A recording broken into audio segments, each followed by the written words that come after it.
660-7041.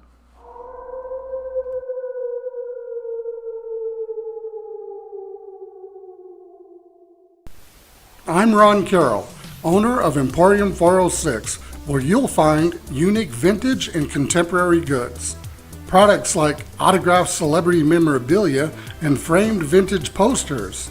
We also have a magic shop, where you'll find the new children's book, Marvelous Marvin's Magical Moment. At Emporium 406, you'll also find a full line of Made in Montana products and home decor.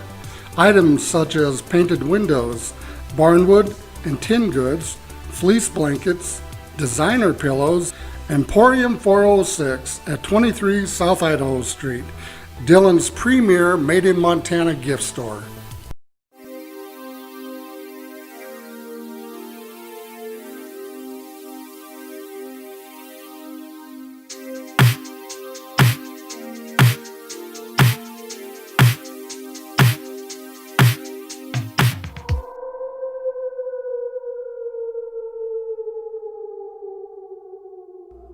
Celebrate our grand opening in downtown Dillon. We are having a spooky special in October. Want to become a live stream sponsor at a great price? Give us a call at 406-660-7041.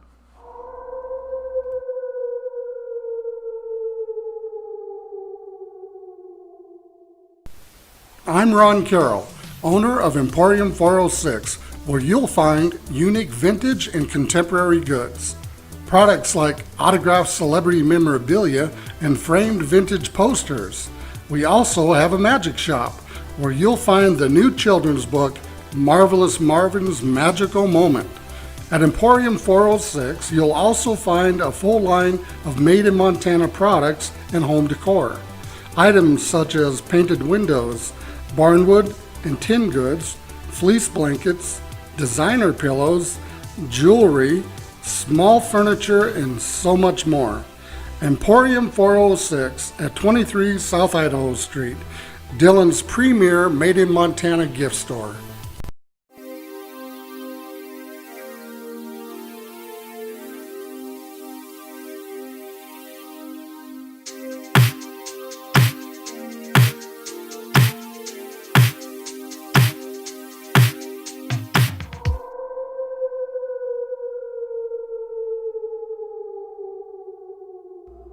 Celebrate our grand opening in downtown Dillon. We are having a spooky special in October. Want to become a live stream sponsor at a great price? Give us a call at 406-660-7041.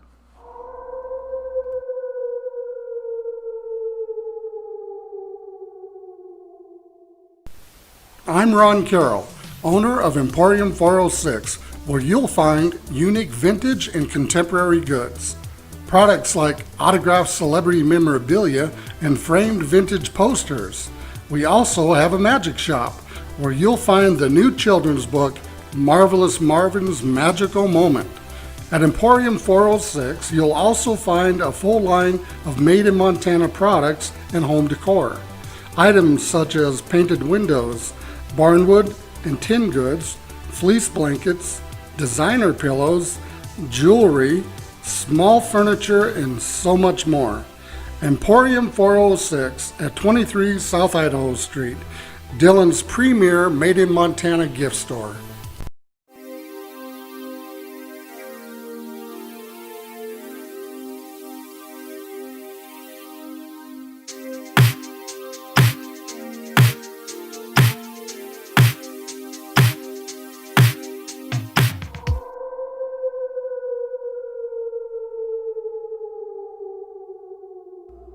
Celebrate our grand opening in downtown Dillon. We are having a spooky special in October. Want to become a live stream sponsor at a great price? Give us a call at 406-660-7041.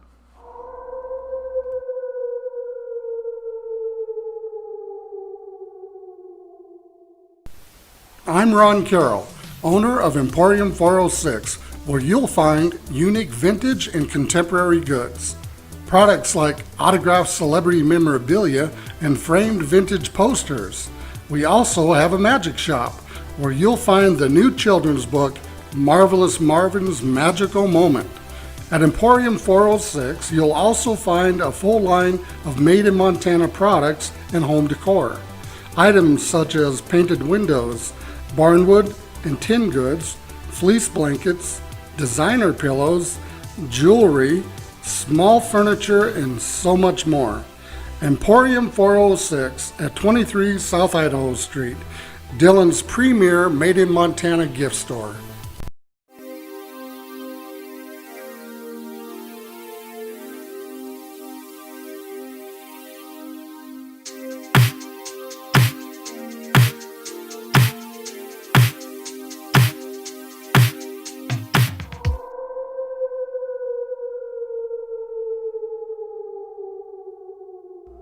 To celebrate our grand opening in downtown Dillon, we are having a spooky special in October. Want to become a live stream sponsor at a great price? Give us a call at 406-660-7041.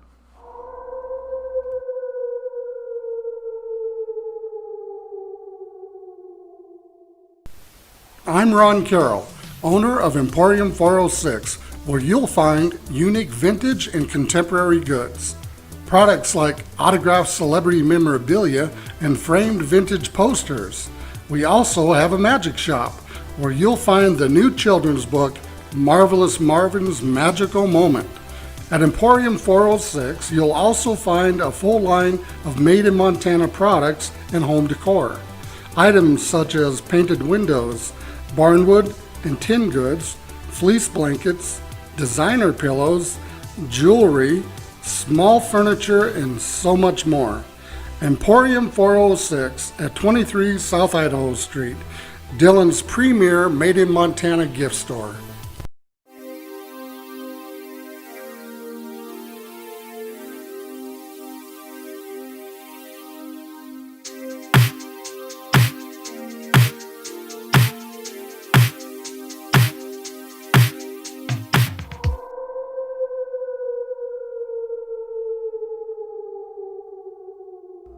To celebrate our grand opening in downtown Dillon, we are having a spooky special in October. Want to become a live stream sponsor at a great price? Give us a call at 406-660-7041.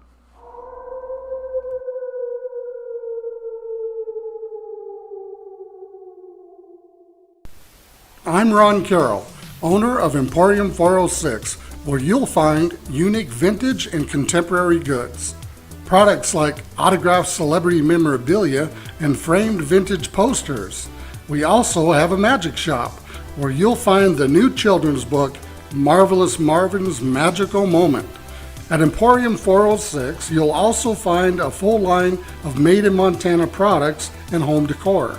Items such as painted windows, barnwood and tin goods, fleece blankets, designer pillows, jewelry, small furniture, and so much more. Emporium 406 at 23 South Idaho Street, Dillon's premier made-in-Montana gift store.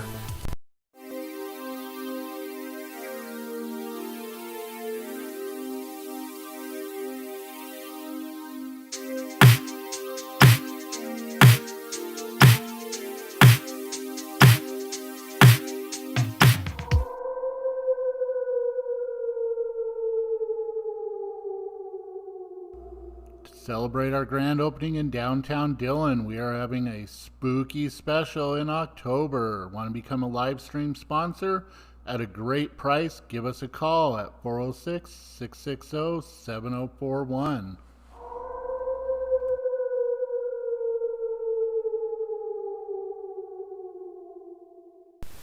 I'm Ron Carroll, owner of Emporium 406, where you'll find unique vintage and contemporary goods. Products like autographed celebrity memorabilia and framed vintage posters. We also have a magic shop, where you'll find the new children's book, Marvelous Marvin's Magical Moment. At Emporium 406, you'll also find a full line of made-in-Montana products and home decor. Items such as painted windows, barnwood and tin goods, fleece blankets, designer pillows, jewelry, small furniture, and so much more. Emporium 406 at 23 South Idaho Street, Dillon's premier Made in Montana gift store.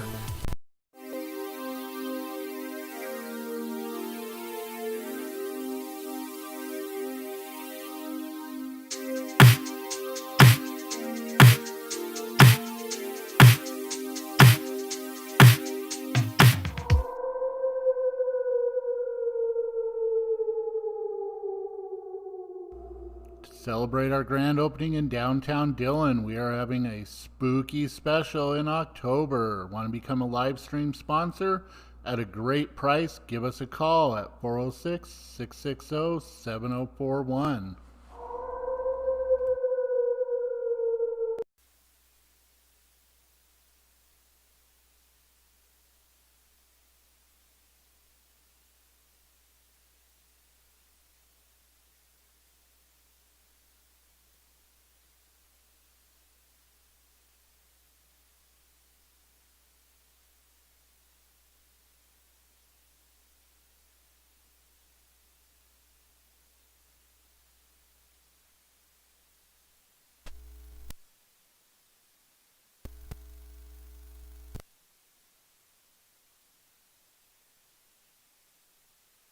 The regular zoning commission meeting for October 27th to order.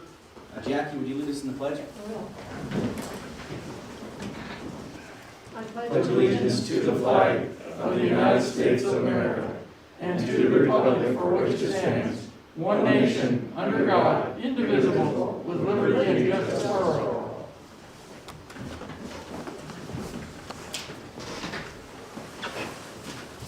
All right, first item on the agenda would be to review and approve the minutes of October 13th public hearing.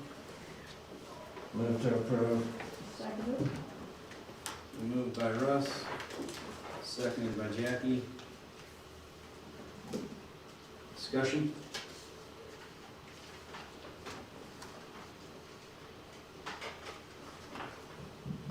There was a lot in there. That's my discussion. Could have been more if you wanted to type all Could those. have been more, but the mayor saved me. I was wondering who was going to save you on that. Mm-hmm.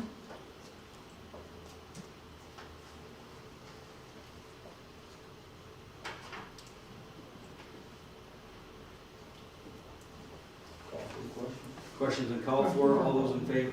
Was there something? No. All those in favor of approving the minutes for the public hearing held on October 13th, say aye. Aye. Opposed, nay. All right, passes unanimously. Next up would be the regular meeting minutes for October 13th. Move to approve.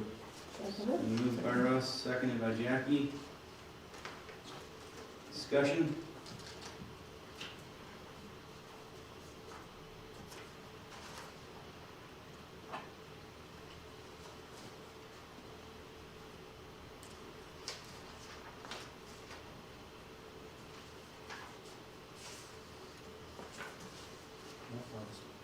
Nice and short.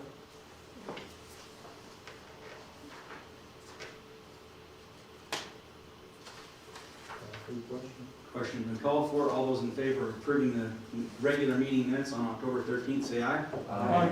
Opposed, nay. All right, passes unanimous. Next up would be Director of Operations report. Todd's not here, so it looks like Mayor will be standing in for him. And it'll be very short then. I haven't reviewed until we Okay. Any questions that they need to be asked?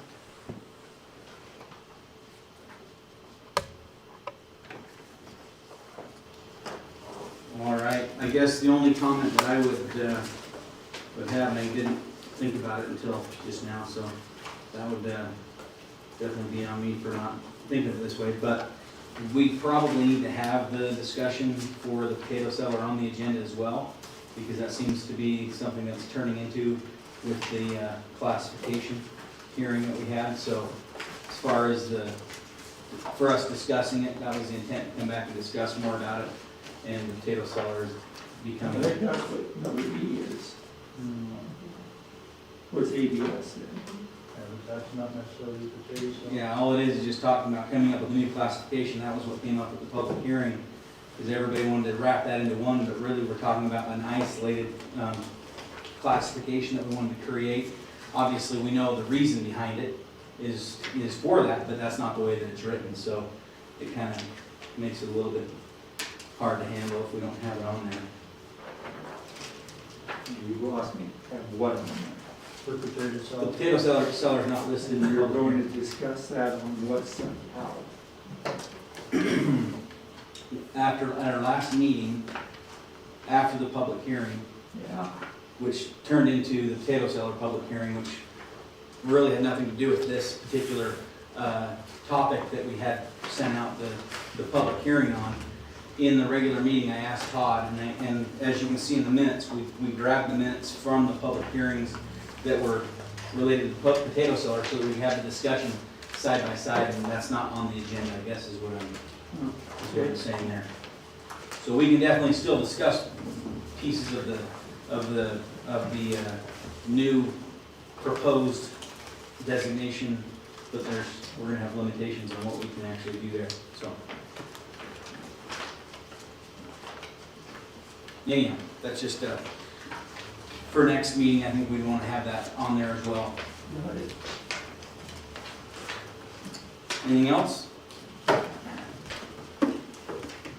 right. So we'll move forward with the application for zoning compliance certificate, starting with certificate number 2020045, the Alberry Garage. Move to approve. Second. It's been moved by Russ, seconded by Jackie. Discussion?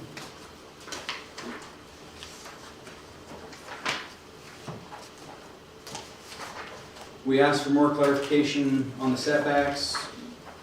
They provided that. We can see pretty clearly the Noble Street, Montana Street, where the garage is sitting in relation to those. We still don't really have the property line, so. I'm assuming we can decipher that where the fence is the front property line. Correct. That's an 8-foot fence. I'm assuming that's on the property line across Montana Street, but we don't have.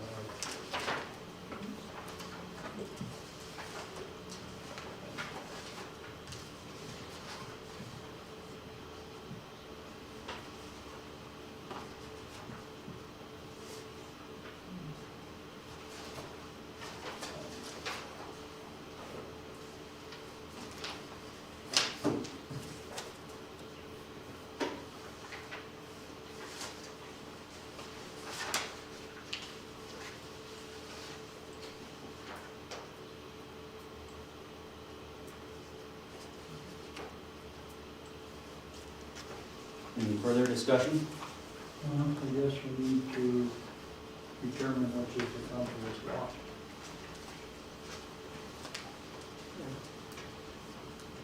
Now, the house fronts on Montana Street, and we're discussing Iron and Merrill's subdivision, we decided that where the house faces, where the front of the property is.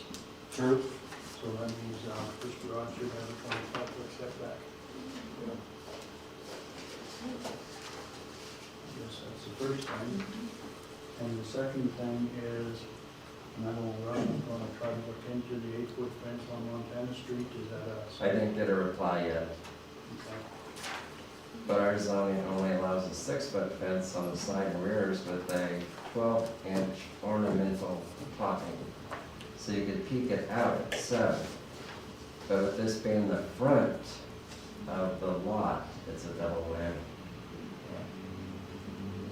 Especially a solid front fence.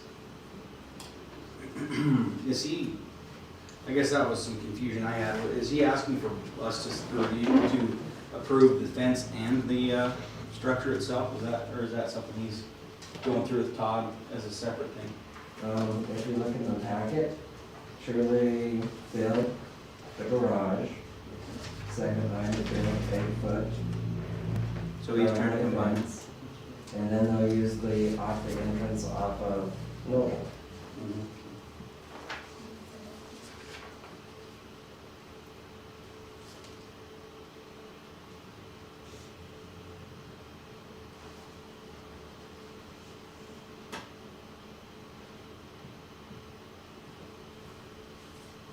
Is Jess, so nobody's watching, No, Jess it's on. isn't on, Wow.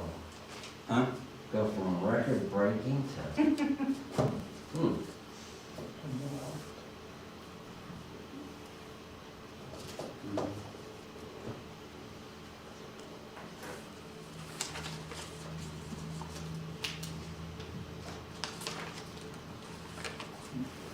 Yeah, the issue is definitely the setbacks on there.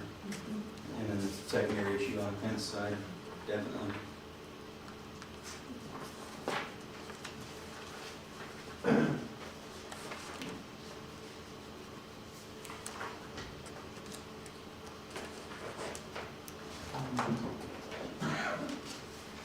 I guess, or maybe I would move to table this until we can get, maybe, we can come to a meeting or zoom in on the meeting or something.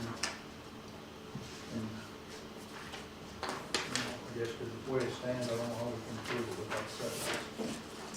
I'm sure looking at the property, you could probably adjust to make it better. And,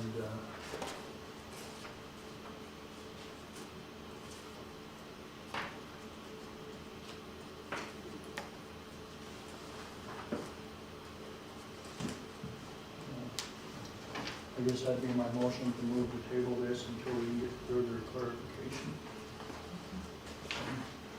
Second.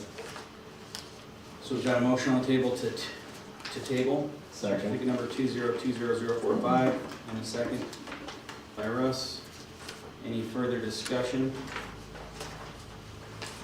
The only thing I guess I would add, and if Todd is here, I would direct this to Todd, but that is, this may very well be a good case that goes before the variance court.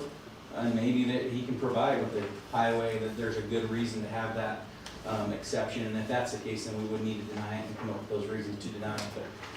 But I guess maybe that's something that Todd would need to go over with Jess and see if that's the direction he'd like to go, or if he'd just like to reposition it and go about it a different way.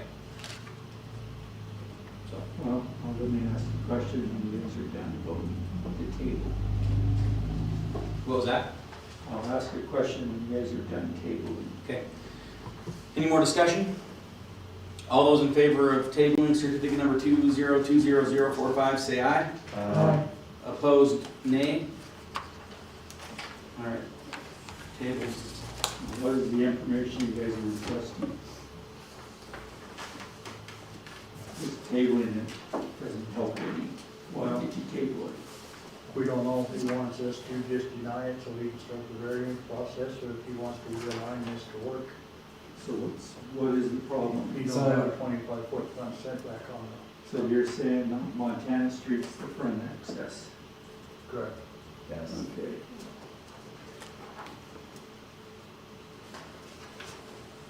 And then it would be nice actually if he would put the property lines on it too. We did ask last time, because if you look, it's an exact replica. The If only it thing- does go before variance, they have issues with this stuff. And we did ask last time, 10 did. And also to be made aware that if that is the front of the property, you can only have a 6-foot. 3 foot. Well, 3 6 foot. foot's shorter, on the front it's shorter, I yeah. know, that's what I'm saying, but he's got a new 8-foot fence. Right. So if you would like us to deny it so we can go to variance, that's one approach, or he could readjust it and make it work that way. Okay.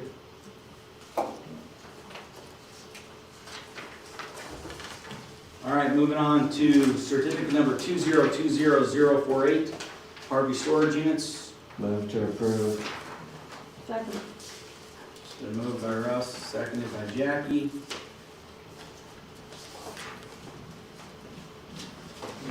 And Jim is here, so if anybody has any questions, we can, hit him with it. Other than that, we can just start it off.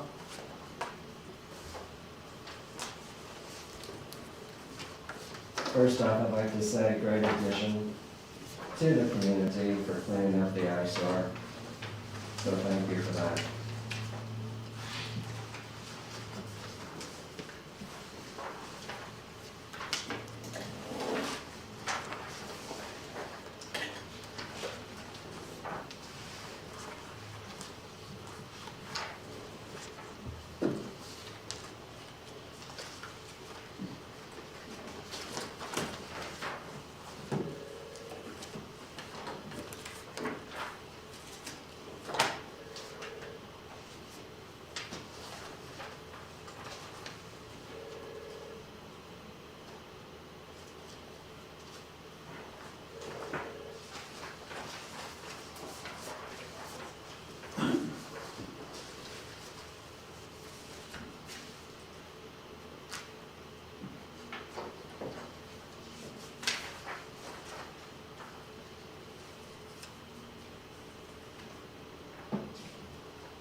Which one you shrugged off, because I can't see where we can all storage section in R3 zone.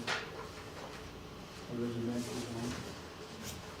I think the history of that is probably relevant. Jim, if you'd like to, you can stand up. We gotta make Christina's life a little easier, so if she hears you. I think there's some relevant history there. We started that business in that location in 1982. It was all in the county at that time. When the sewer line was installed in that part of town and we were annexed, I guess at that time, we thought we were done expanding in that area because we were kind of landlocked. 10 years later, we were able to purchase one of the neighbors. So we have a business that's been there for 38 years. And we're just doing the same thing we've been doing.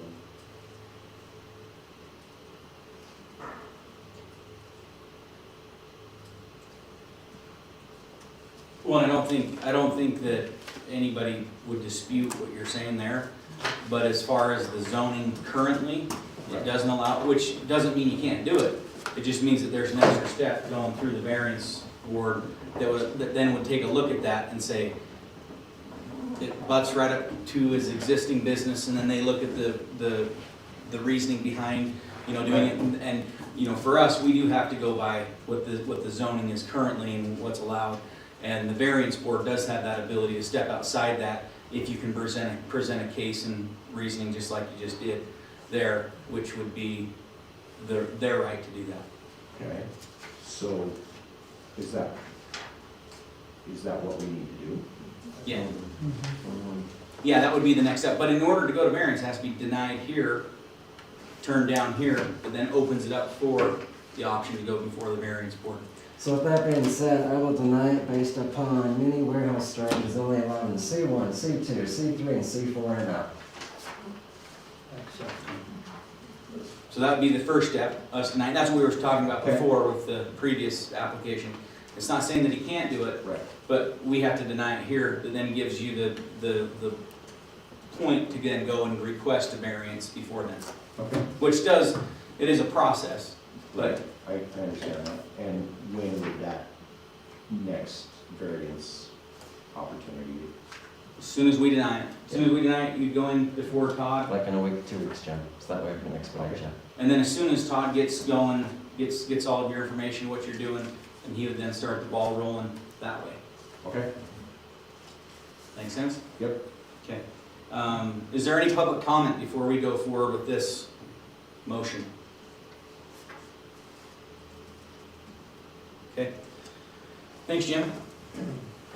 So, all those in favor of denying certificate number 2020048 on the basis that it does not meet the requirements for the area that it's zoned, say aye. Opposed, nay. All right, certificate number 2020048 is denied. So what I would do is I'd go in and see Todd. Is Todd around or? He's on phone Oh, So he's I'm gonna available see via the email. quarantine What's that? again. So he has email communication, yes? too. Yes. Awesome. See, I would just let him know that you were denied, and then you're looking at going to the variance board, and then just truly note grandfathership, note the cost of the money that you've already sunk into the project. Okay. Okay? you just gotta present the hardship. And if they deny it, then I petition to rezone, which probably should have been considered Yeah. 10 or 12 years ago when it was annexed. There you have you'll have other options, but the variance is really, it's your opportunity to present the hardship, the case, and then they do have the ability to step outside the guidelines. Okay. But note that grandfathership. Okay. Perfect. All right. So, moving on, certificate number 2020049, Parks Garage. Move to approve. Been moved by Russ, seconded by Jackie. Raymond's a little quiet today, not getting in there quick enough. Nice drawings. Yeah. All right, discussion?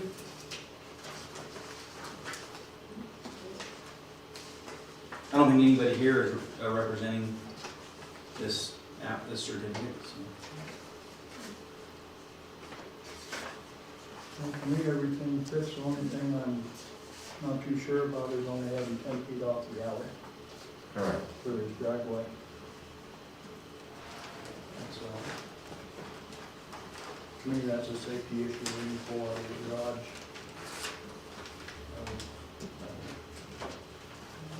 Especially if you want to remove these, he's removing the shed, so that'll give him a little bit, but he has an existing 6-foot fence on both ends.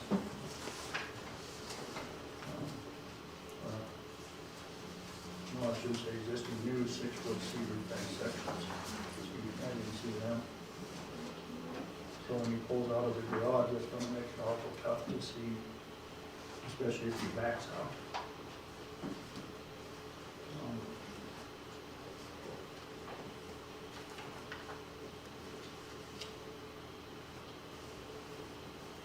I would just say that for consistency, we'd use the 10-foot rear setback as the standard, and people have been using it for access in as well. So might I understand the concrete pad is 10 feet, Yes, and then what's the 20 to the right of it? I'm not too sure, I've seen that myself. Yeah, I was confused. So is it truly 20 feet out, and there's 10 feet back, and then it's the 10-foot pad? I drove by, it didn't look that big. Probably 20 to Is that what that 20 is? Oh, I bet it is, yeah. Okay, There's a thank mark you. down here on top of the Washington. Yeah.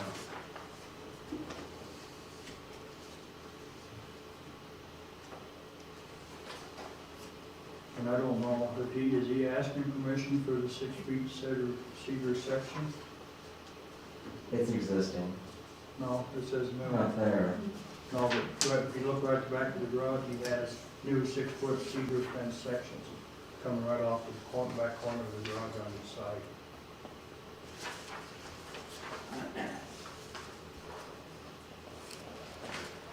Or at least that's what I would read that.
That'd be my big, I guess from a safety standpoint, that'd be my biggest concern is those that 6 foot fence that hugs right alongside that building. Back into that alley, that would be the biggest thing I would see with that. Because that does show a new fence right there. Where it sits right back tight to the alley and you're backing up, you can't see until you're in the middle of the alley. At least if that fence wasn't there, you'd be able to see as you're backing up.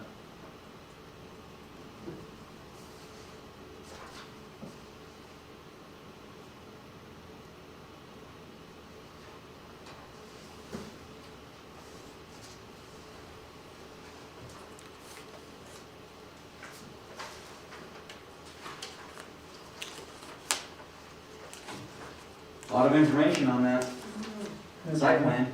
I mean, really did a good job with that. So, put a lot of information down there.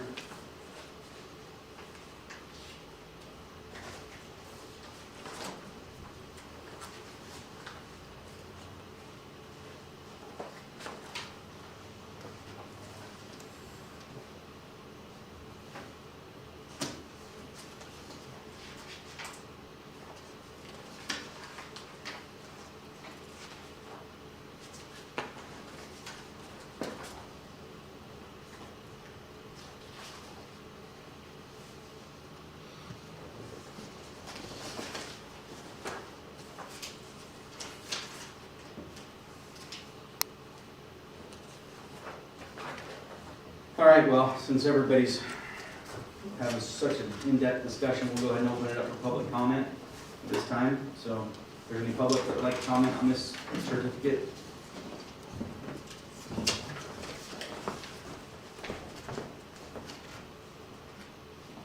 See if I can do this. Yeah, Ed Mooney, just on that fence, there is a requirement that the sight vision triangle be preserved on driveways, too, as well as corners and things. So there's a limit to how high that can be. I think, I haven't looked at it for a while, I think it's 30 inches is the highest that you can be within a sight vision triangle. There's a section, like I say, I haven't looked at it for a while in the code that deals with that. And it's also other people coming down the alley seeing him, you know, coming out, or whoever it is.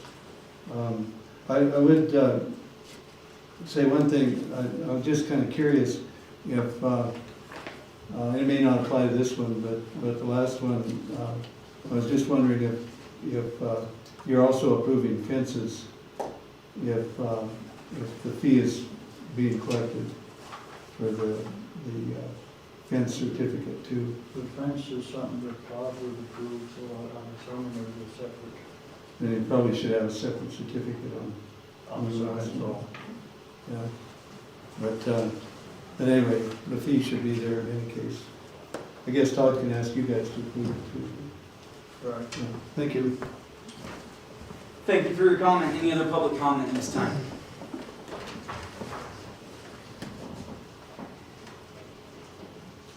All right, we'll go ahead and close public comment on certificate number 2020049.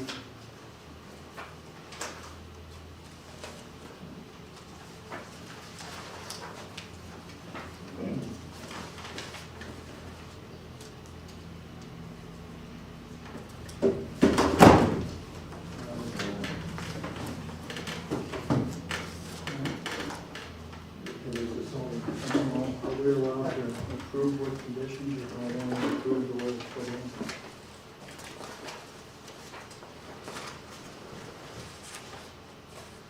We've done it before. I went with that. So I guess I would move to make a condition that the 6-foot fence coming back from the corner of the garage to the alley not be built, not be allowed, or. Due to the side triangle, Right. Well, right, to safety. not being met, Yeah. safety. There's only a 10-foot spot, I guess we don't have to worry about, there'll be no parking in the 10-foot spot.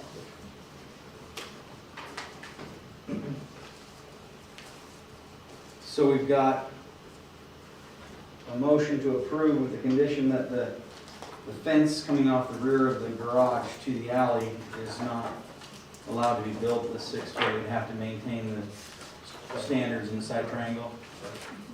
30 inches, whatever that is. Technically, you guys can't do condition. Technically, you can't. Not supposed to. Unless it's a condition. And that's what I thought, we had to Yeah. either approve it or deny it as presented. I was just Or hoping table to it. avoid tabling it and having it bring back, but I guess that would be my next motion. Is that detail, we get clarification on whether that fence is a separate thing, or he's asking us to approve. As far as the basic garage, I can't see, you know, I wish it was further in, but I would say the fence is on there since he took the money for the fence. If you look at the top and the front page, it's $35 per fence. already. And so I would say it's on the thing. And if you guys approve part or deny part, whatever, you're gonna deny it or table it. Okay? I don't get how you guys are gonna do it in the sense of, so now we go to a variance for what? No, You go to a variance for the fence, you go to a variance for the garage, if you deny it. Are you having to do a variance for both? Or are you, well, no, you are denying it, or you're tabling it right now, but you were talking about denying, because you don't believe you can do partial. You should be saying partial, you should be saying garage is okay, fence ain't. So then you have a chance to go get fence only into variance. Otherwise, what are you getting the variance about? The whole damn thing that even met everything except the fence? It's on mine, but I think you're looking at me.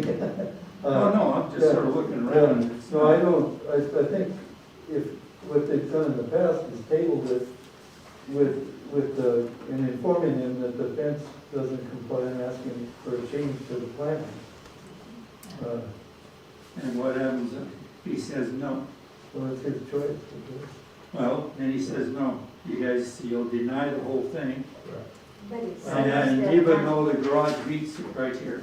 Well, that's So what now I does he have to go in front of the variance and That's what I'm defend the trying- garage?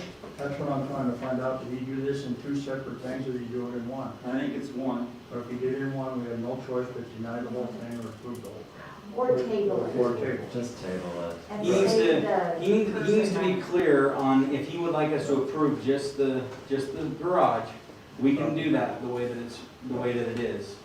Or if he would like the fence, then it needs to be altered to meet the site triangle for the rear. But so at this point, if we table it, give the guy a chance to actually make the adjustments to it. Doesn't have to go to the variance, he can make the adjustments and be bam, bam, we're done. Right. So, So I we have a would- motion on the table by Raymond to table it. We got a second? Second. Seconded by Rod. Where do you got this? All those in favor say aye. Aye. Opposed, nay. 1712, 100. Driveways, alleys, 36 inches. Plus the appendix in the back says the visual. So they can come back and correct it. Yeah, it'd be pretty easy to do, just to make that piece there, meet that, and then should go through, no problem, so. It All might right. not go. Huh? It might not. He might have a dog and he wants a 6-foot fence. Sure, and if he would like, if he makes that choice, then he would need to go to the variance. That's him making that choice. But when you go to a variance, you get a variance for also the garage. And you can run the fence over to the back corner of the garage. This is where I think it's all screwed up myself. Well, Fix it. okay, so we're gonna move on. Certificate number 2020050. Move to approve. Been moved by Russ, I'll second that. seconded by Jackie. All right, discussion.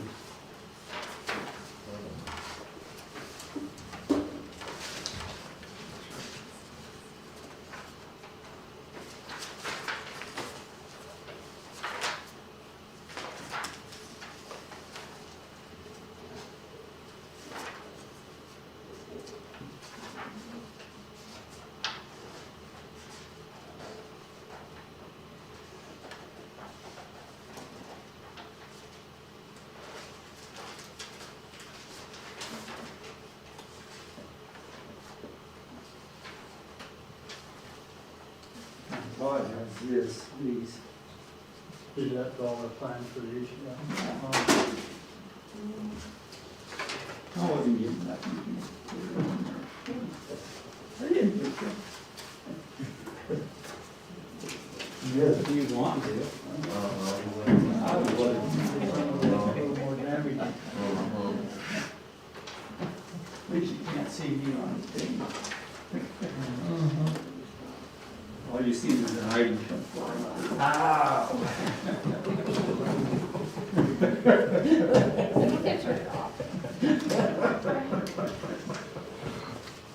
Well, I see 25 feet front setback. 25 is good, I just, what's on the side, please, because the highlighted area is like half an inch. Right. And you have 15 on one side, the western side, 10 feet off the back on some of that property line, or, Yes, that's good. Then it's just 5 feet from the structure.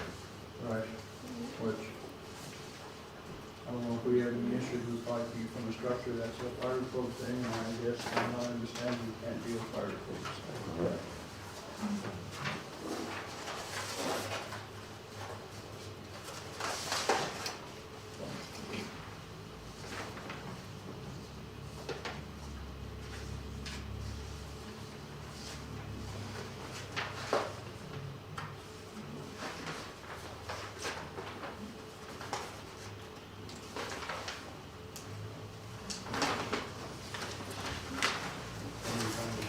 I'm trying to.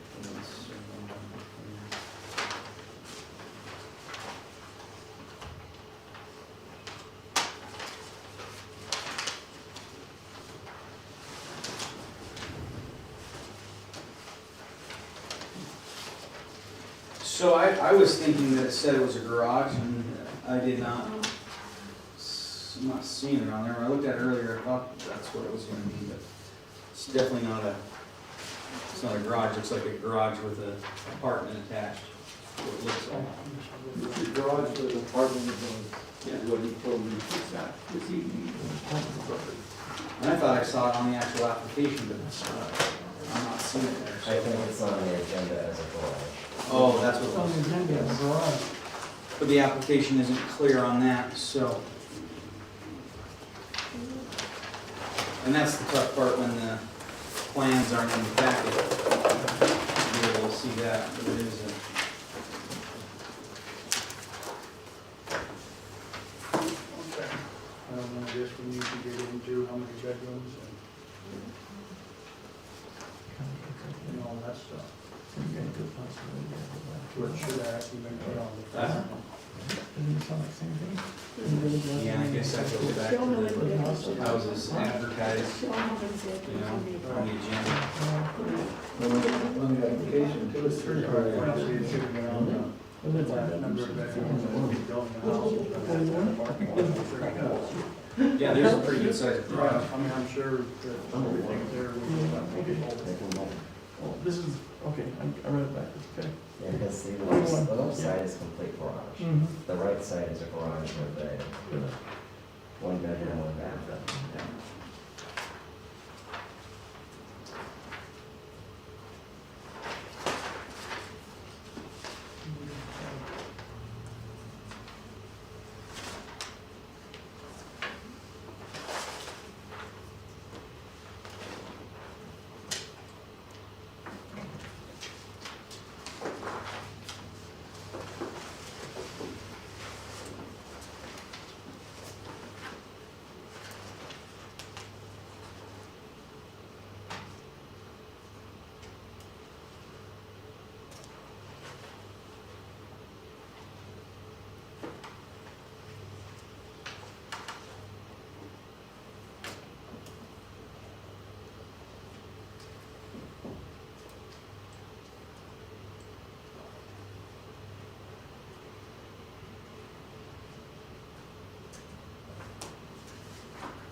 So you're seeing it as a one-bedroom? 1 bedroom, 1 bath,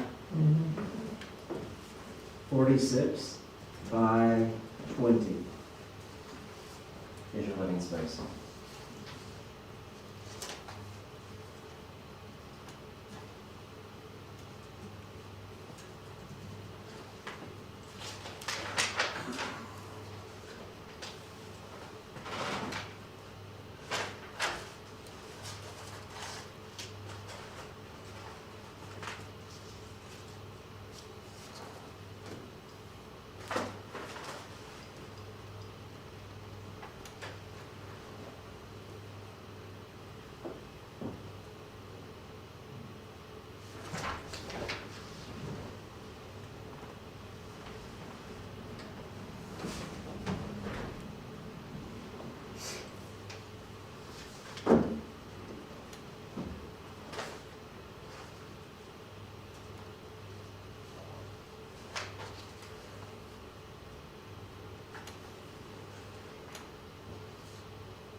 Does it have a lot utilization calculation in there? I'll assume that in there.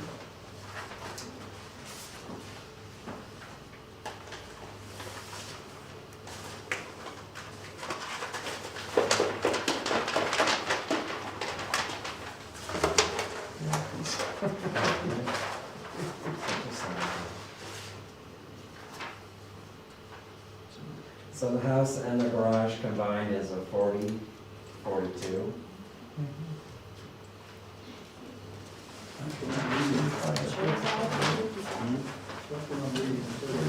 How big's the lot? The lot is 9,500.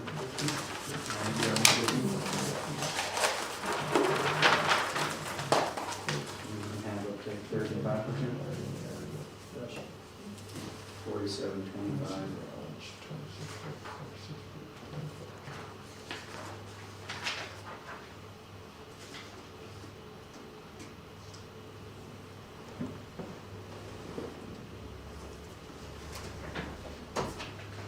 And the addition house is 25 by 45. We got plenty of room that way, as far as lot. Yeah, it looks like it. Yeah. Plenty there.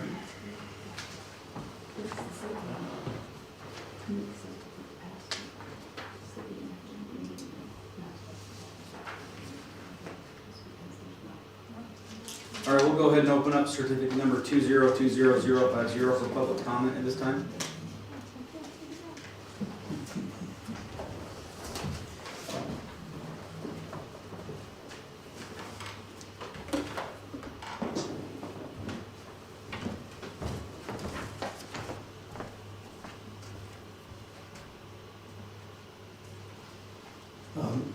Ed Mooney, yeah, just, I guess that big of a building, I suppose the plans show what the height is, too, but 35 feet is the maximum, yeah. And, yeah, the application is for a garage, but as you said, the thing that first occurred to me, and I don't know how it's affected with the apartment and whatever else you've got planned, but my first reaction was it looks more like a shop, given the size of it, than a garage. And at the very least, he should be, if he hasn't already been informed, that in an R2 district, you'll need a permission to operate a home-based business.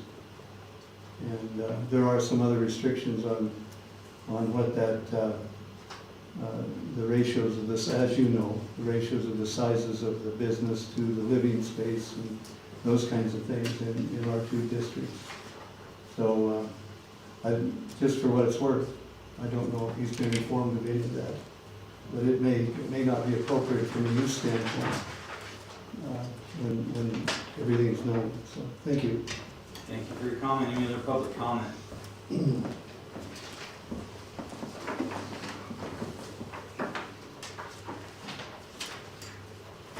All right, we'll go ahead and close public comment this time on certificate number 2020050.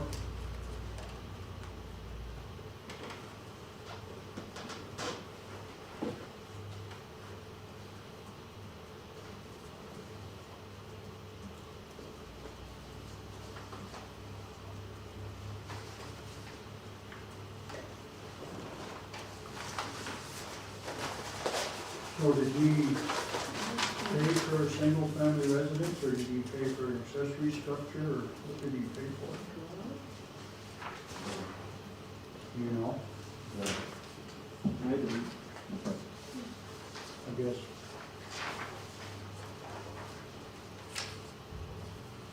And I don't know how would you classify that if he's intentionally building a house, that would be a single-family resident with a big garage. I mean, that's what I would call it. It's definitely a residence. Right.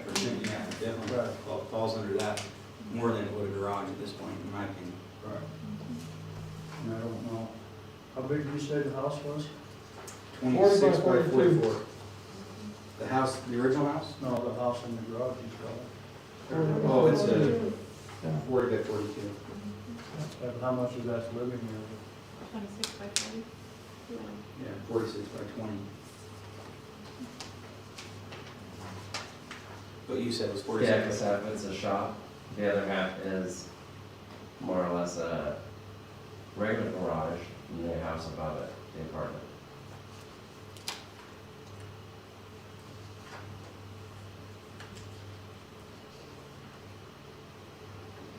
So there's two dwelling units in? Yeah, one was in the house and one on the side. Connected. Because you sure got a shop, left-hand side, residential garage, right-hand side with the apartment above it, one bedroom, one bath.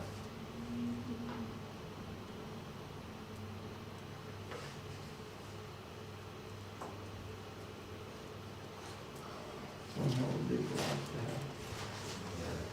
I should put a lot of trucks in there. Excuse me.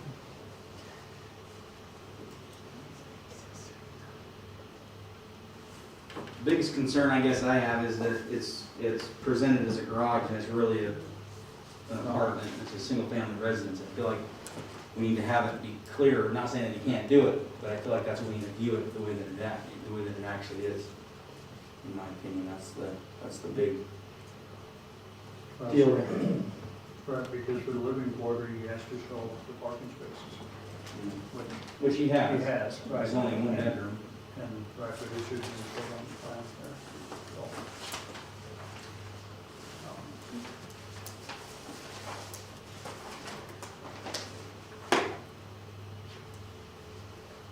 So I guess for consistency, just table it and have them revamp the application and bring it forward. Then we'll look at it again after 2 weeks. It's been moved by Russ to a table, seconded by Raymond. Yes. All those in favor say aye. Aye. Opposed, nay. All right, passes to table. And I might add, this is another one that's like this. So this is another one of those predict much cost should actually cost. Oh, where you can't really see? Well, no, where it's actually a living quarter. Oh, yeah. I'm not sure then. And then we taking that part of this house. Yeah. Yeah. And the plans are nice. I mean, honestly, looking at them, they definitely did it right. They weren't skimping there. Just need to have it be a little clearer for what we're trying to do. All right. So we'll move forward to the item that we've all been waiting for. So, item number E. If we may go back, person is just on. Yeah. I'm assuming, can you hear us? I can you hear me? Okay.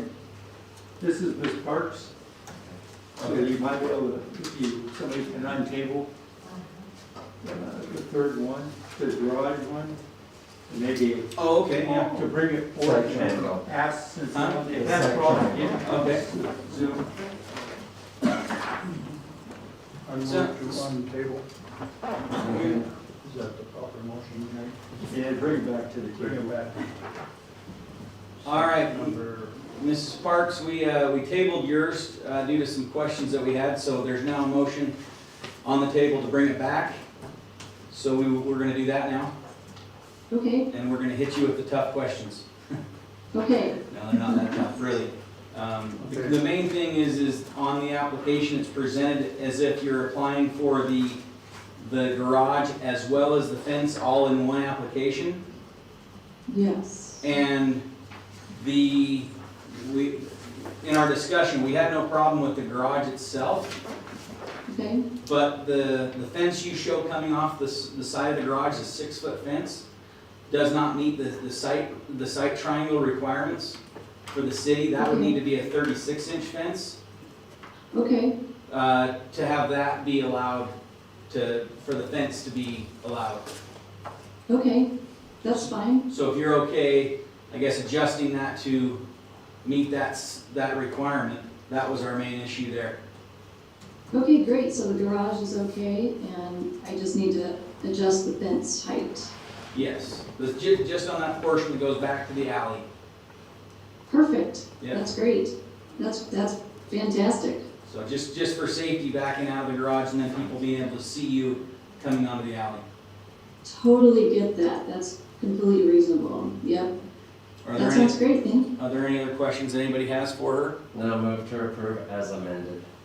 It's been moved by Russ. We're gonna give the second to Raymond on this one, to approve as amended with the fence being adjusted to the 36-inch requirement. All those in favor say aye. Aye. Opposed, nay. All right, passes unanimous. You're good to go. Thank you very much. Okay, thanks for joining us. I appreciate it, thank you. Okay.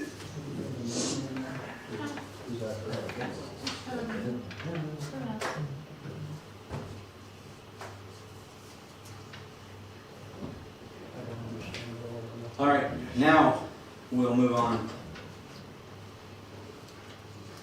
So I guess as we go into this, item number E, as we discussed in our last meeting, the public hearing was to come up with a new designation.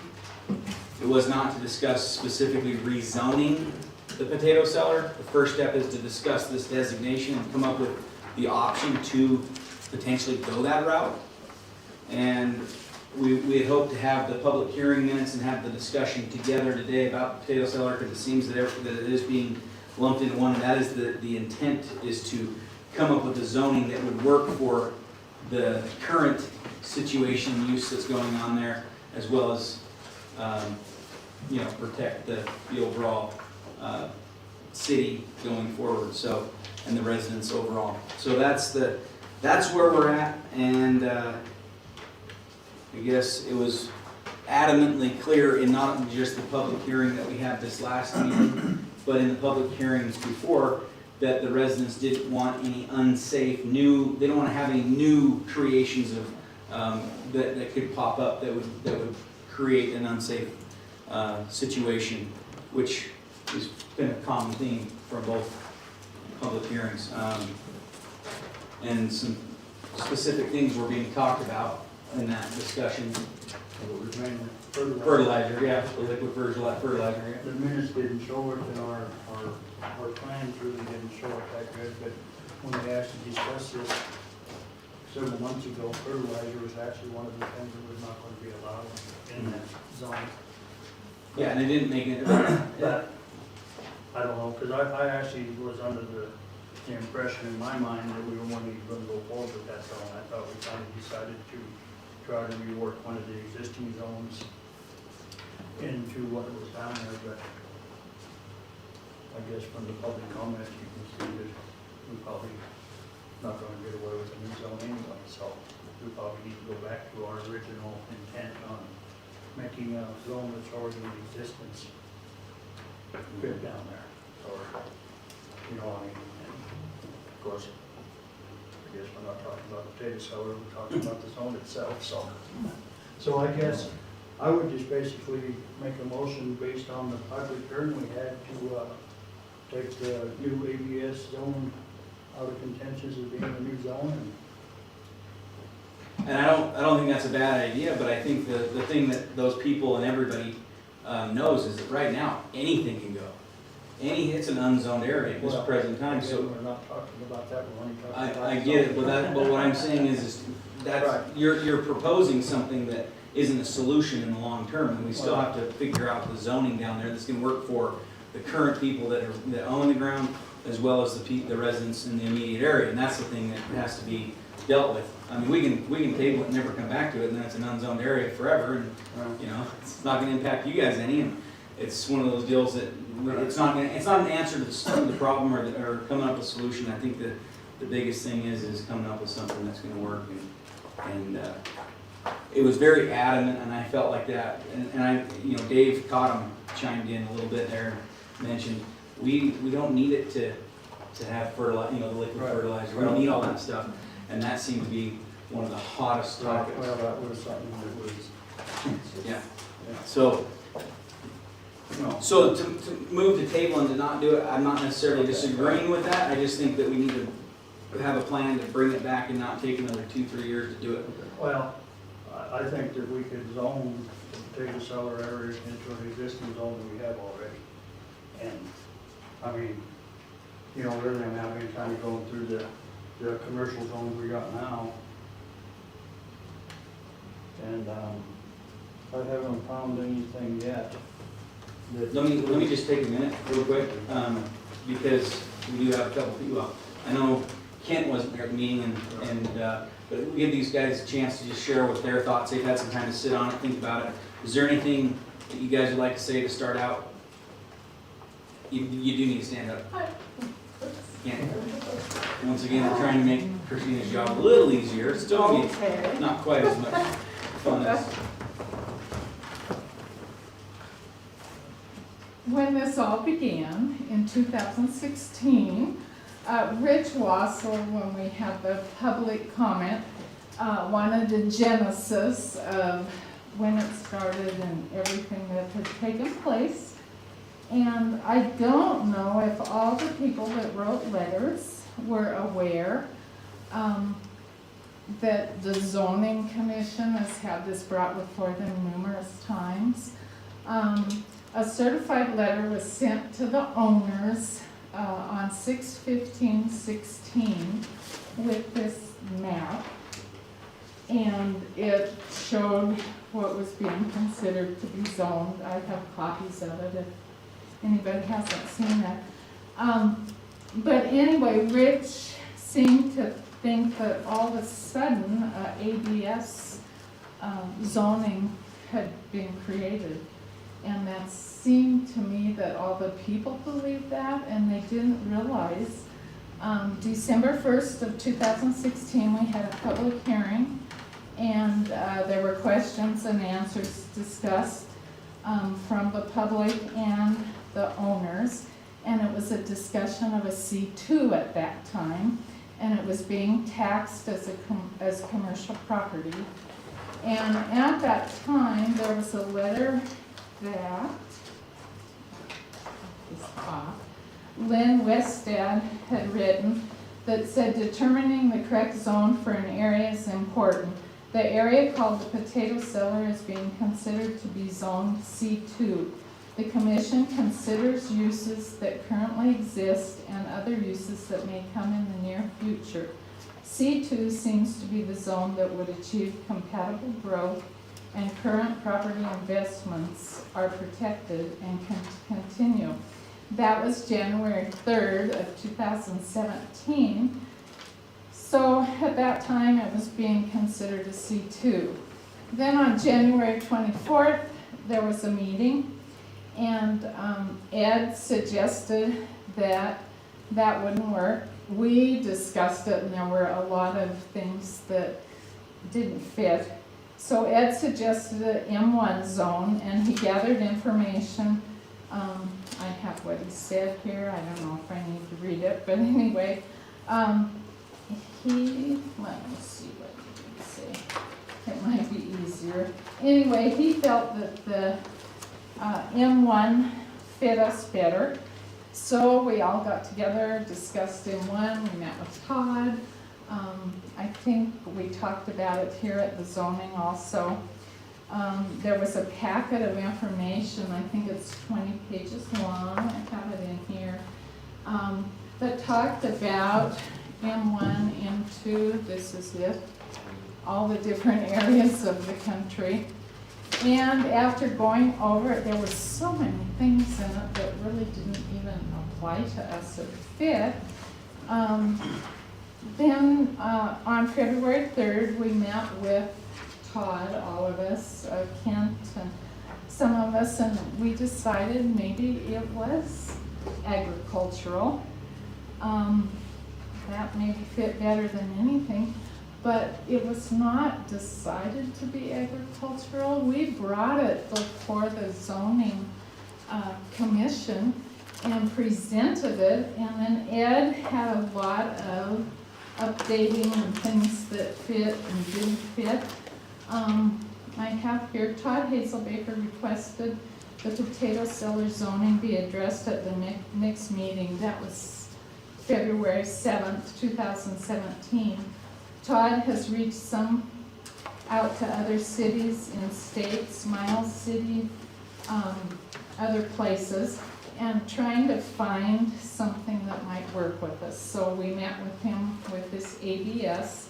We took out a lot of things that didn't apply to us and came up with a 3-page ABS proposal, and I believe that's this. And we did bring this to a meeting, I think, and it was supposed to be a public meeting and nobody was here. And that was on, let's see. Okay, March 10th, there was an update of the potato cellar area. Presented the ABS district, that was this, with things taken out that didn't apply. And we were hoping to have a discussion, a public meeting on that. And of course we weren't able to. And the last meeting, I think it was supposed to be a public meeting in April of 17 and that, or 18.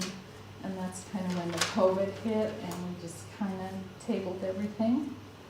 So I felt that the public meeting, all of those people that wrote letters, I didn't even ask the dates that they wrote the letters, but some of them I think were written the day before.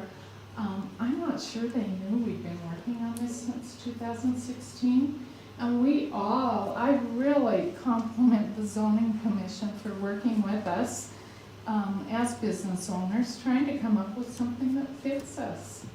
And I'm just not sure what does. The businesses have been down there since 1920. I did a genesis on the history of it. I wasn't sure what Rick Waller wanted as far as genesis, but I took it back to 1920, and if anybody's interested in that. And then I have deeds of people that bought those homes around there and when they did, and I thought that was interesting also. How this all came about on 6/15/16 with the certified letter. After all these years, I wasn't sure, but after looking at property owners and all, when they bought the houses, I believe maybe that's when this started. So, anybody have any questions? Or hopefully I kind of went through this quickly, but as I say, I just wanted people to know it's not this suddenly came about. It's been being worked on since 2016. Thank you. Thank you. Thank you for your comment.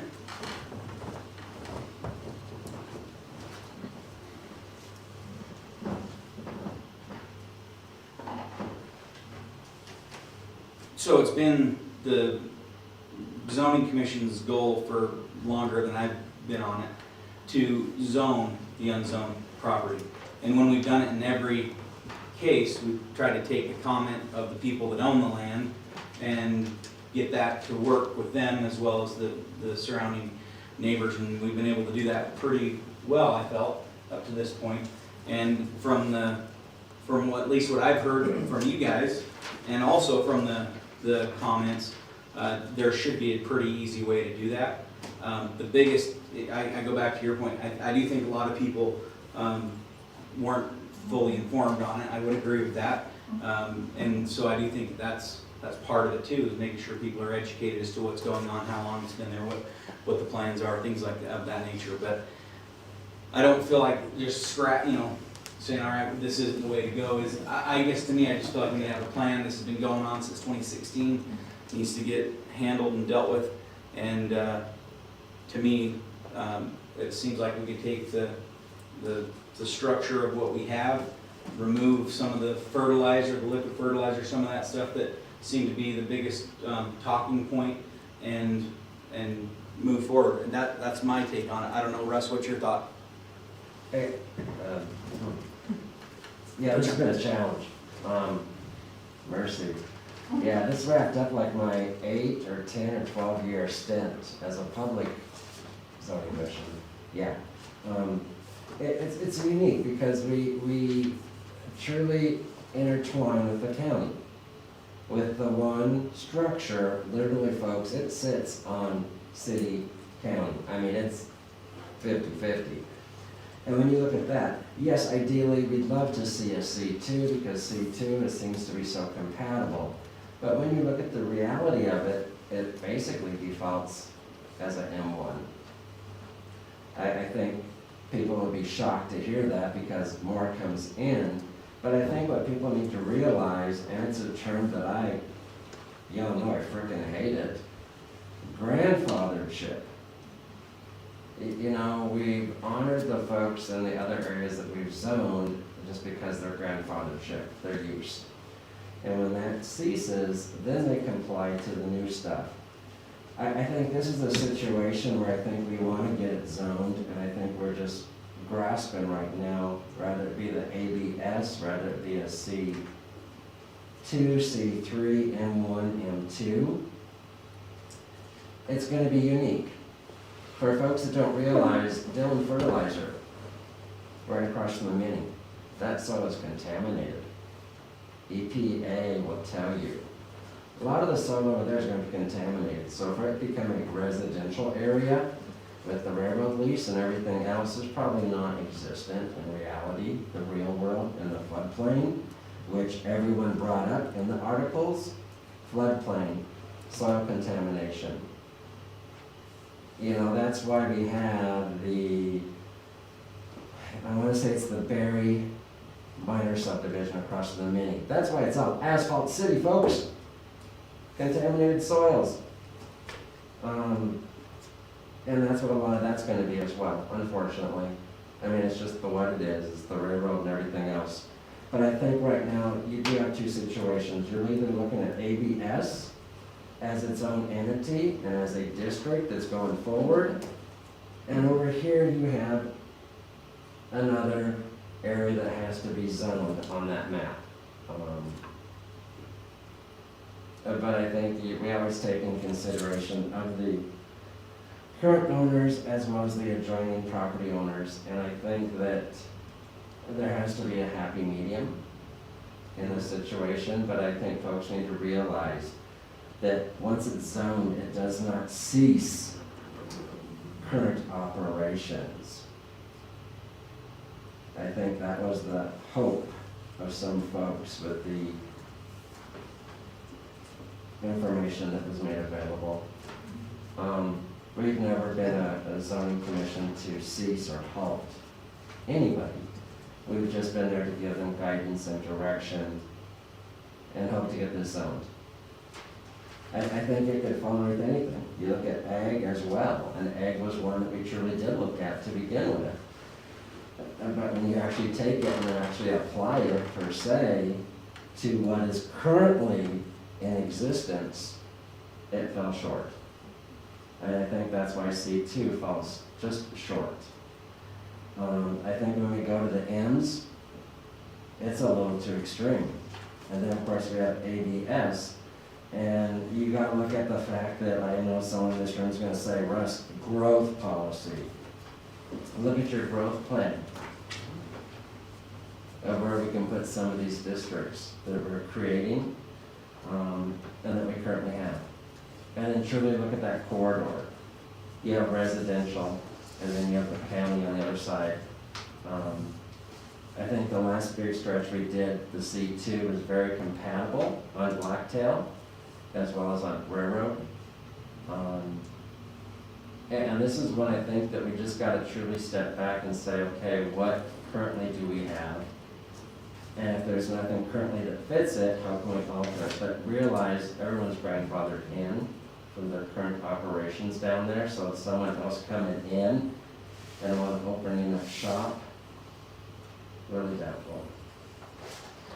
But I truly think it is an urgency because 4 years now, and as Mr. Stoker made the allusion to, that yes, it's unzoned, it's a free-for-all.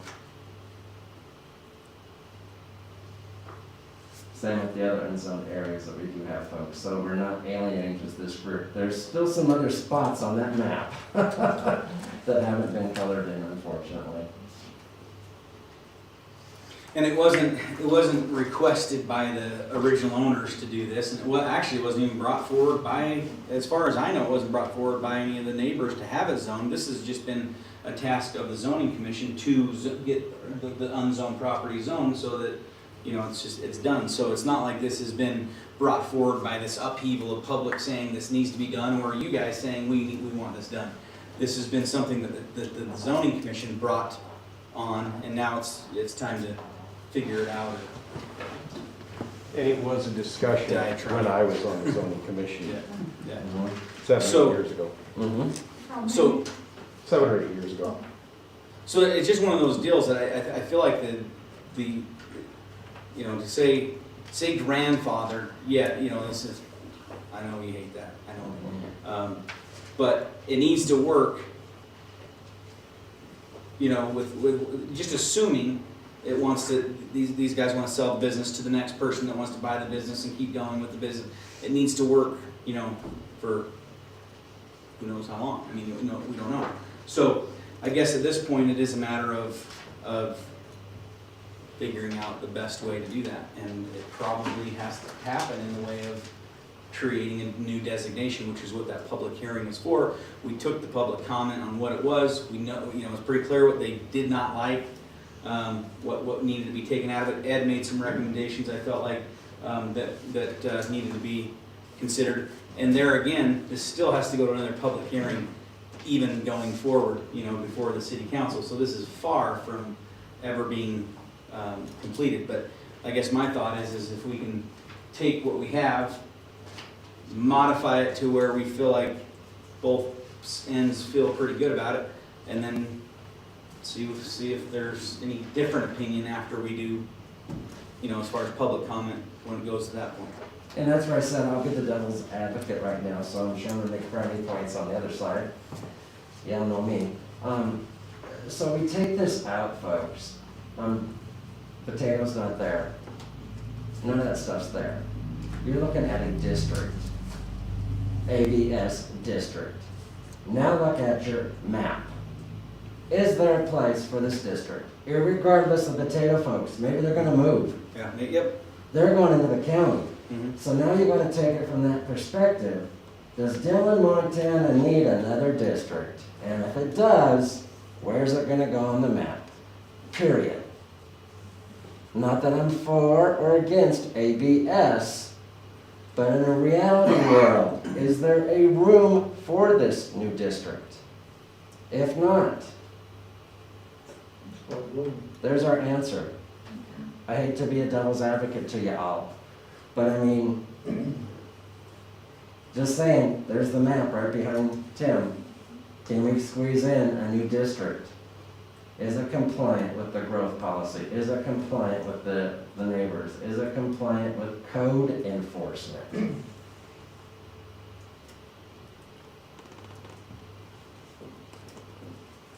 I'm just throwing it out there. Y'all know me, common sense approach. Just like spaghetti, you throw it against the wall and if it sticks. Myth, legend. It's a legend though, don't do it at home.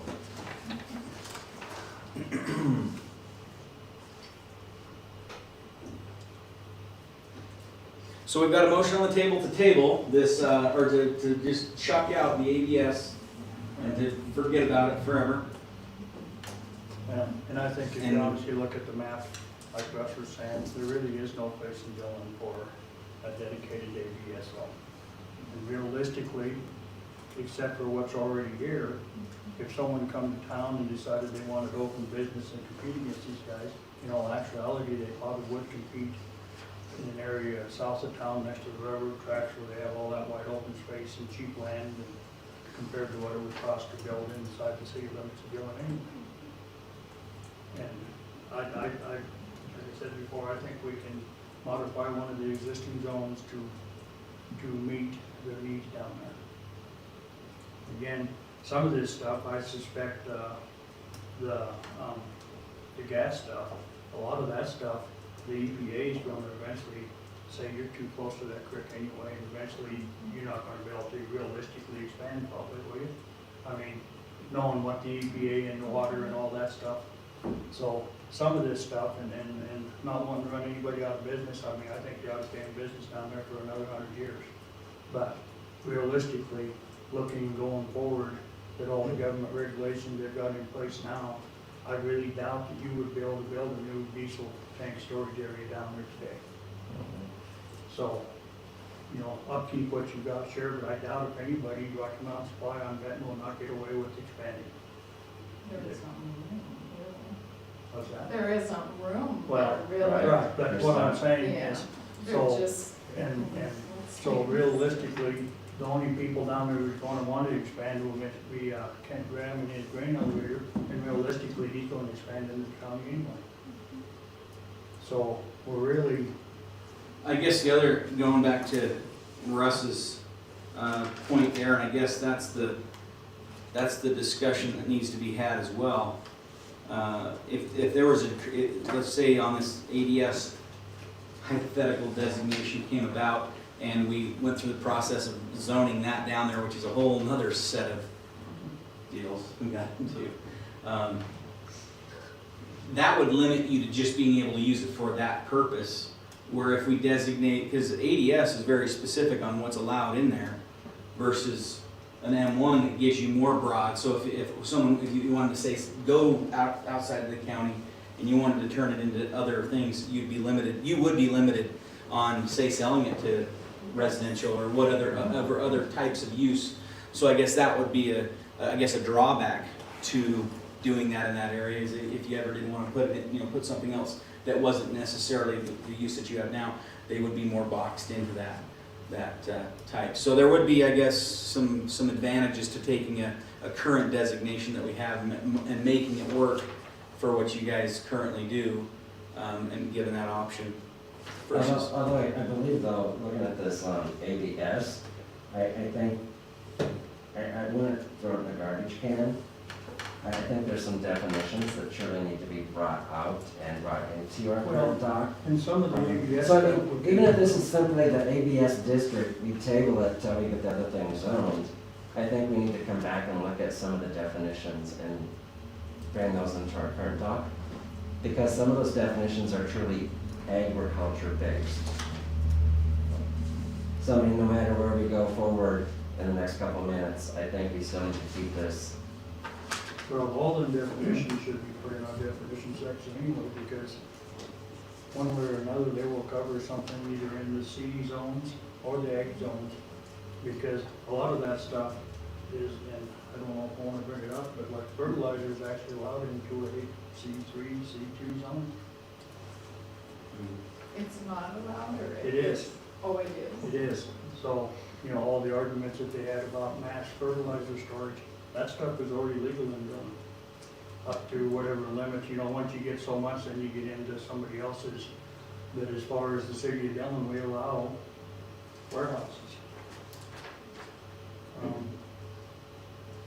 so those are, I guess that's the point is there's some things that can be taken from the public hearing and applied in further discussion as far as what we can do and how we do it. But it definitely seemed like the bulk storage district was not a very positive, a lot of positive feedback from that. So Basically, they want all of us moved out of town, which is a great idea. We'd like to do that. But if all those people would like to get together and buy us out and help us move out of town, that would be a great option. And then they could make a city park there for their children on that small area. Sure. Might be the thing to do. I don't know.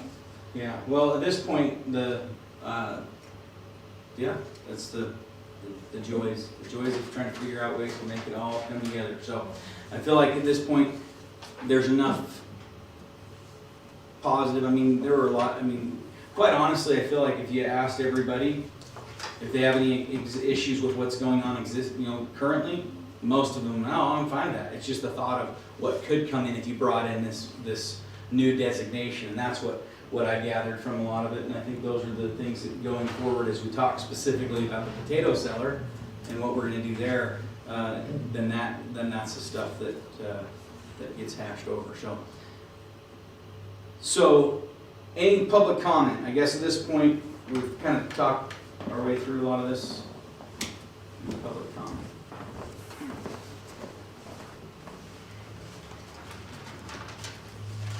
Yeah, Ed Mooney, I appreciate Kathy identifying me in those earlier meetings on this stuff. I just clarify that the discussion where I brought up M1, as I recall it anyway, was I believe Russ had proposed C2 for the potato cellar area, and we'd all been off looking at this stuff individually and independently, and I'd more or less concluded that M1 was probably the best fit for what's currently down there.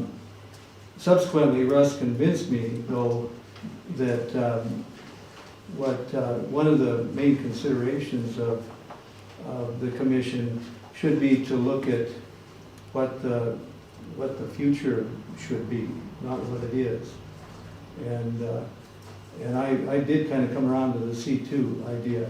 In fact, I made some comments in one of the meetings to the owners when the C2 and something else was being, something like the ABS was being discussed, that what Tim just said was that C2 actually gives those property owners a lot more options as far as what could go on there, and frees it up. I picked up only a couple of things from realtors, terms from realtors. One of them is highest and best use. A C2 would probably allow over time, maybe a generation or more, for that area to find the highest and best use, compatible with what's around it and so on. So if I were a property owner, and I'm not, I would probably be perfectly comfortable with C2. The other thing that I think everybody in this room probably knows, that a couple of the people that wrote the letters that Mary Jo read suggested that if it zones something else, that or if it's zoned period, that it would be that until the property owner is sold. That's not true. If, for example, if it's zoned C2 or something else, the existing ones, everybody here, like I said, knows that it would remain, it could remain the current use until the use changes, or if there's some expansion. And listening to some of the comments tonight, I hadn't really thought about it, but there really isn't any room for expansion in the current use, as it doesn't sound like. So it's kind of locked in, and sooner or later it's going to find the highest and best use. As a property owner, I would actually want a little more flexibility. Maybe M1 isn't appropriate if you're looking to the future and trying to envision what that highest and best use might be down the road. So those are just, and that's getting off whether it's ABS or not. I don't think the ABS is a good idea. And that's why I guess some of this discussion about alternatives comes up anyway. That's probably enough for me, but I think you're on the right track with the motion. Thank you. Thank you for your comment. Kent Graham. If I remember right, back in 2016, the C2 issue that we had was basically one line in there. in regards to the combustible, which didn't fit a single property owner by definition in regards to grain dust or diesel fuel. I can't remember what the association was with the spud seller. From my conversation with the other property owners and myself, the fertilizer issue can go away. Mr. Schuett has already established another fertilizer plant, 2 of them actually, out of town where it does make more sense logistically.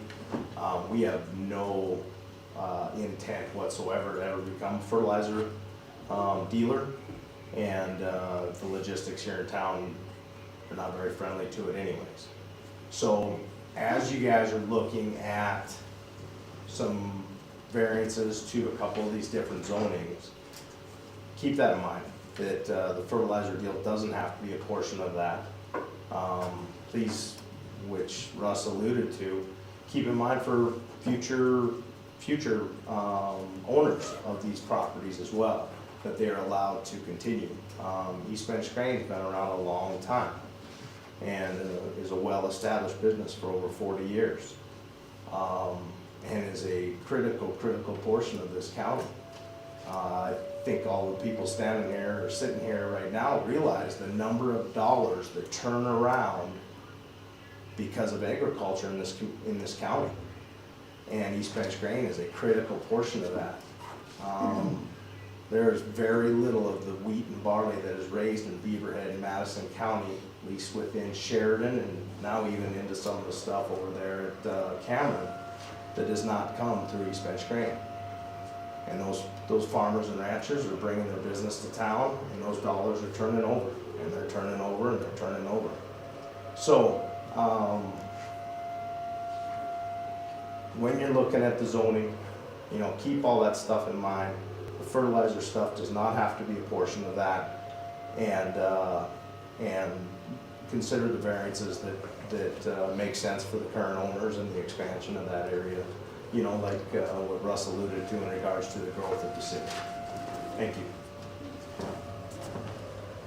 Thank you for your comment. Any other public comment this time?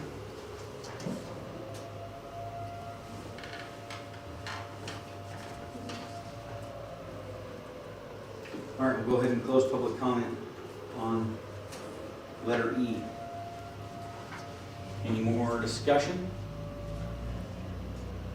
No, I just want to say thanks. I mean, every time we have a rezone, we always get community involvement, and it's great because then we truly know we're doing our job. Because sometimes you sit here going, it's really good to wear a mask because you can't read my lips today, okay? But I mean, it's great because you do get the feedback, because sometimes I think we look at the black and white, and we focus on that to try to think and make things work, and it's nice to see that when the public does show it and share their concerns with us, pro or con. Well, you know, it's taken a while, but it also goes to show that we're trying to do it right. We're not trying to just to rush in and do it and just to check it off the list and be done with it. We would like to do it right to where it covers the basis of the existing owners and then also protects the surrounding area and the community as a whole. So it's not something that is taken lightly. This does need to get done, and it is one of those things that it's a goal to try to do it. But with that said, we do need to kind of have a plan going forward. Did you have something, Kathy? Well, I was just hoping that the people that all of them that wanted us to move out of town, realized that this has been going on since 2016, and you have been diligently working on it. We have to come up with a plan, and I just felt like all the people that wrote letters did not really have a clue that this had been going on for so long. And I think that's why Rich asked for a genesis from 2016, because I don't think he knew either. And unfortunately, I'm going to apologize on behalf of a lot of those folks. It was not directed that way. I think it truly, everything got snowballed together, and here's the potato seller, here's ABS, and here's zoning, and here's change, and here's Big Brother coming in on a white horse. Holy crap. So I think it wasn't directed that way, it was just that people were expressing their concerns with the ABS, and unfortunately, you were the example. Well, and you can't blame them for having Because I mean, growing up over there on concerns. Pacific, all the years of going over and grabbing potatoes, Well, I lived a block from there my whole life, and I I'm mean, still they always alive. snuck by It McGinley's, wasn't- and McGinley's were like, well, there they go for potatoes. When you were in Colorado, I remember when they had big stockyards in there. I wanted to, in 1920, it was a wool house there that says Irvine and Cotton. Then it became potatoes. Our plant was there. The railroad deeded us in 1939. All that ground was deeded, and it was so interesting to go back and look at the deeds and the different companies that owned it. But we've been in business for 70, 40 years, so, And as a community, we appreciate You weren't that. there in 1920. I will, son. No, I will. You're looking really What good. was great was Bill caught him talking about being a kid over there though, and all the things, and when the stockyard was there, and how fun. My favorite thing is when the circus came to town, they unloaded the animals, so at 4 in the morning, we got to walk over there and watch the animals go to the fairgrounds, so. But no, the people should be really happy that stockyard isn't there anymore. It was not good. I'll be fine. Sorry. So, no, you're fine.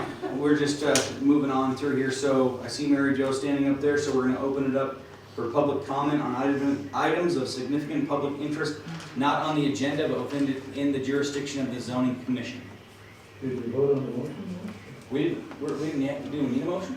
No, because there wasn't a motion, it was just, Well, I thought it was. No. Seconds, so. We're Okay, moving on, I'm fine with that. yeah, we gotta go to work more. So, Mary Jo. Thank you, Mr. Chairman. Is it on? No. I no, don't think so. okay.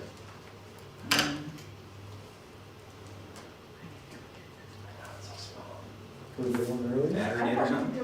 Oh, the battery might be I dead. think the battery Is it died. dead? Was Or- awesome. There's some right underneath. You can just, Man. you do it right by your chair. Or just use one of the portable microphones. Yeah, the other ones work well. Just yell really I loud. bet. Yeah, the battery was good. Trick or treat. It didn't want to have to be there for all those letters again. Oh, there's What's in another one, yeah. There's some radio version, I think. Yeah, it's on the That side. one actually works. Yes, it does on the side. It works really well.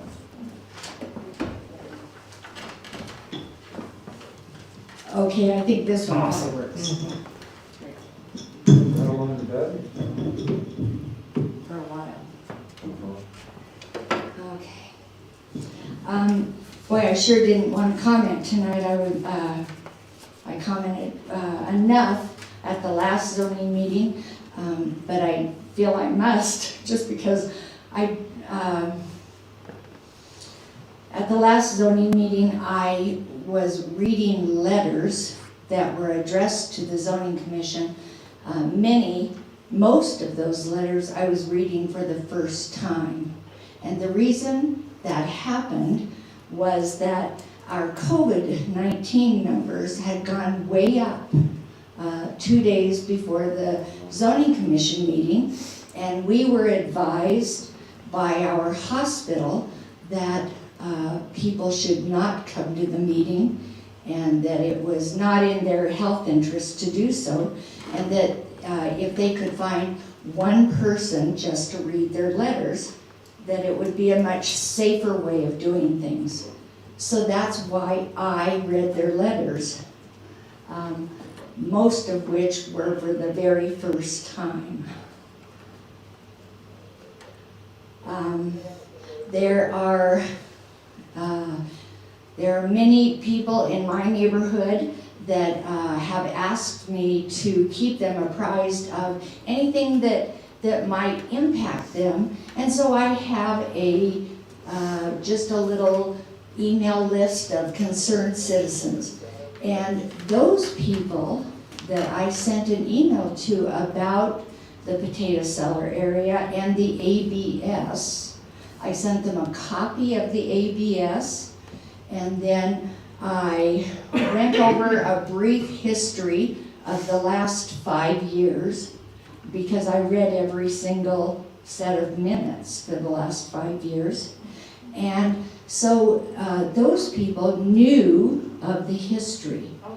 Unfortunately, we were only allowed to comment on the proposal at hand, which was the ABS.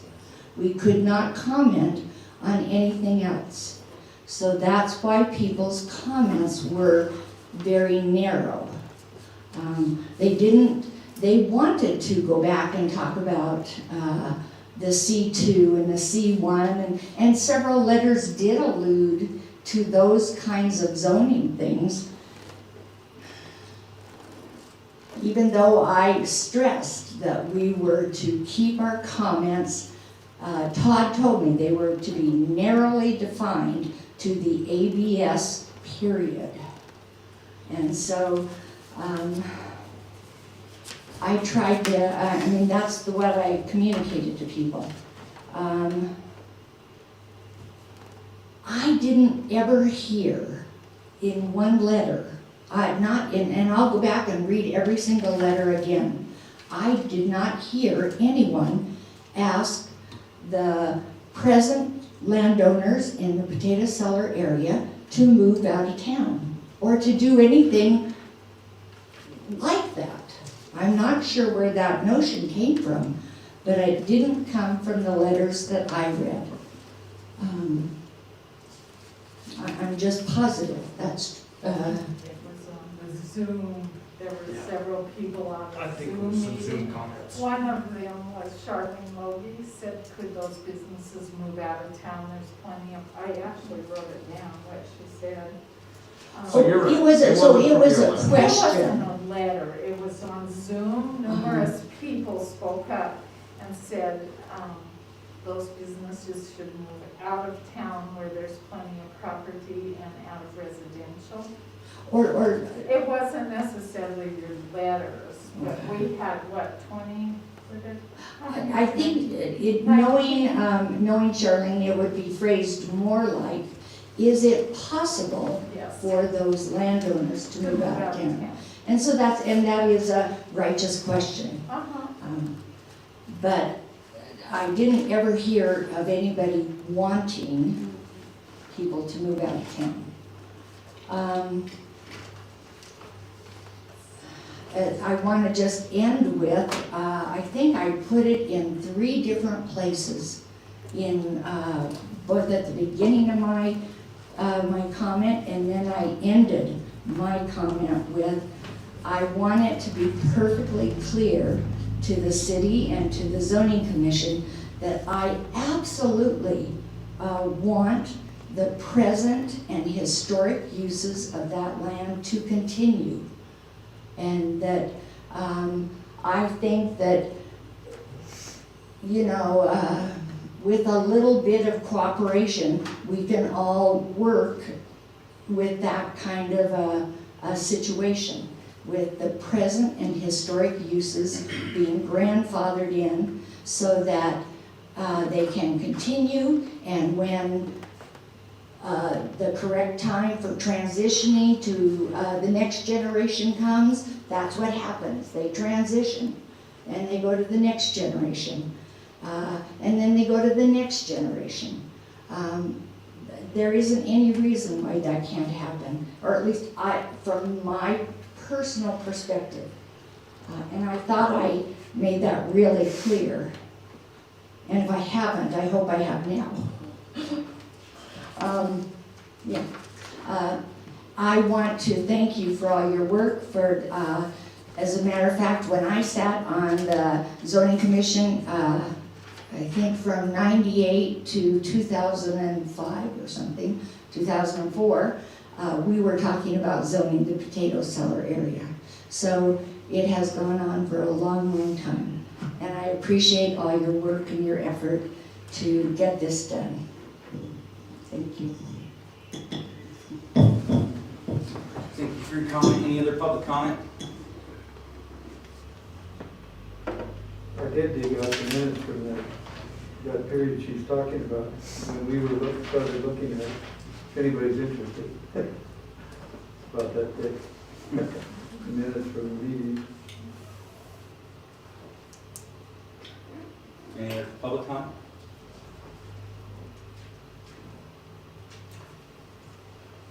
Move to adjourn. I'm gonna give Jackie the chance, you took it. All right, He speaks. it's been moved by Raymond. I'll second it. Seconded. All those in favor say aye.